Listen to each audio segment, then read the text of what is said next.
RBI ने बैंकों के डूबे कर्ज को खरीदने वाली एसेट रिकंस्ट्रक्शन कंपनियों के लिए नए नियम जारी किए हैं। आरबीआई ने ये नियम इन कंपनियों के कामकाज को दुरुस्त करने के लिए जारी किए हैं। इसको लेकर पहले एक कमेटी बनाई गई थी, जिसकी सिफारिशों के बाद अंतिम नियम जारी किए गए हैं। क्या है ये नए नियम, इन नियमों से क्या बदलेगा, पूरी डिटेल लेते हैं हमारे संवाददाता ब्रजेश कुमार से। नया नियम कहता है कि जो एमडी, सीईओ या होल टाइम मेंबर होंगे, उनका एक बार का कार्यकाल अधिकतम 5 साल का होगा। उसके बाद जो है उनको रीअपॉइंटमेंट का मौका मिलेगा, लेकिन कुल मिलाकर एक बार में लगातार कार्यकाल 15 साल से ज्यादा का नहीं हो सकता, और अगर होता है तो उसके लिए 3 साल का कूलिंग ऑफ पीरियड रखना जरूरी होगा। साथ ही ये भी कहा गया है कि एआरसी का जो चेयरमैन होगा वो एक इंडिपेंडेंट डायरेक्टर होगा, और साथ ही जो उनकी आयु सीमा है वो अधिकतम 70 साल होगी। 70 साल से ज्यादा के बाद वो whole time member, MD, CEO नहीं बन पाएंगे। तो ये एक अहम बात कही गई है। इसके अलावा जो ये कहा गया है कि अगर एआरसीज के शेयर होल्डिंग में कोई बदलाव होता है तो उसके लिए रिजर्व बैंक से अप्रूवल लेना जरूरी होगा।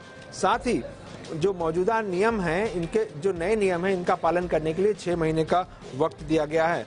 एक अहम चीज कही गई है, जो वन टाइम सेटलमेंट होता था उसको लेकर बड़े आरोप लगते थे कि इसमें ट्रांसपेरेंसी नहीं है, ये ठीक से नहीं होता है। तो अब इस पर यह कहा गया है कि वन टाइम सेटलमेंट जो है इंडिपेंडेंट एडवाइजरी कमेटी की सिफारिश पर ही होगा, और वो वन टाइम सेटलमेंट तभी होगा जब रिकवरी का और कोई रास्ता नहीं दिख रहा होगा।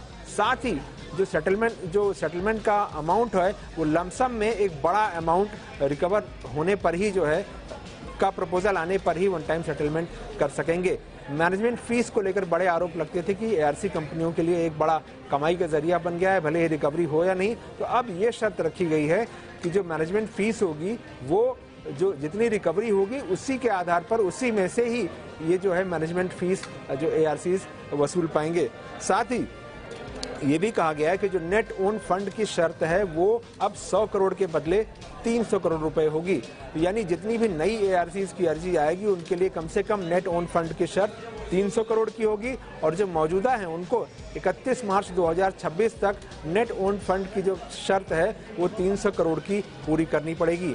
एक और नई बात जो इसमें है वो ये कहा गया है कि जो एसेट रिकंस्ट्रक्शन कंपनीज हैं वो इंसॉल्वेंसी की प्रोसेस में हिस्सा ले सकती हैं, लेकिन उसके लिए कम से कम 1000 करोड़ का नेट ओन फंड होना जरूरी होगा।